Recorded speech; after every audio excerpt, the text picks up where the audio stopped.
มื้อนี้ก็เป็นมื้อแรกของการทำงานพี่น้อง เปิดคลิปขึ้นก็สวัสดีทุกกูทุกคนเด้อพี่น้องเฮ็ดงานมื้อแรกก็สิวุ่นวายจักหน่อยพี่น้องเอ้ยสิ่งของก็หลายขนว่าซั่นช่วยกันลากช่วยกันดึงมาท่าลีฟพี่น้องขนของเขาลีฟก็ต้องระวังแหน่จักหน่อยพี่น้องเอ้ยของมันหลายย้านมันถูกของเขาเสียหายรอคราวเดียวก็รีบก็มาพี่น้องมาฮอดก็สิพากันแต่งสิ่งแต่งของ ขนของชุดนี้ลงแล้วก็สิได้ไปหาของอีกที่พี่น้องหาเตรียมวัสดุต่างๆเอามาไว้ใช้งานเฮานั่นล่ะ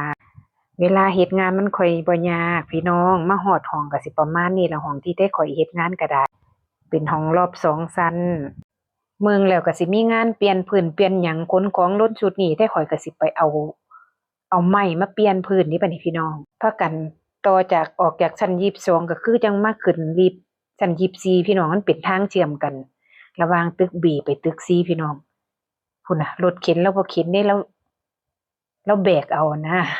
เพราะว่าพากันขี้คร้านลงข้างล่างนะพี่น้องย่างขึ้นทางเทิงเลยจังซี้นะพอเฮามาฮอดแล้วจังซี้เฮาก็สิขึ้นลิฟต์ต่อไปเอาของชั้น33มันอยู่ชั้นบนพอเฮาได้สิ่งได้ของแล้วแม่นบ่ขึ้นไปลิฟต์คนลิฟต์ค่อยจังสิลงไปล่างนะพี่น้องมันค่อยจังสิทางง่าย ขนของขนไม้ห้องที่แต่ข้อยเปลี่ยนนี่ก็สิประมาณ8 กล่อง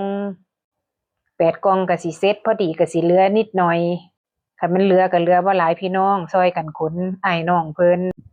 มื้อแรกมันก็สิเป็นยุ่งๆแหน่เพราะว่าเราต้องเตรียมสิ่งเตรียมของให้มันครบซะก่อนพี่น้องเวลาเราเฮ็ดงานมันค่อยบ่วุ่นวายเพราะว่างานมันมีหลายอย่างหั้นนะในห้องคือว่าแต่ข้อยรับเบิดซุอย่าง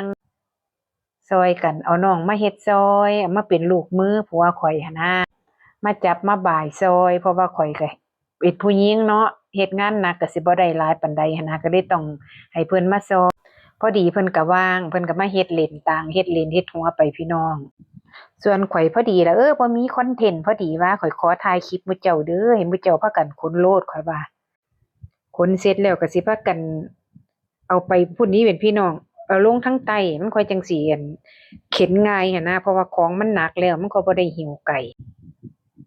ผู้ให้ผู้น้องเป็นผู้ลากผู้เอื้อยก็เป็นผู้เข็นจังซี่แหมพี่น้องช่วยกันบังคับย้านมันชนกระจกเขาแตกพี่น้องเฮ็ดอย่างระวังพู้นเด้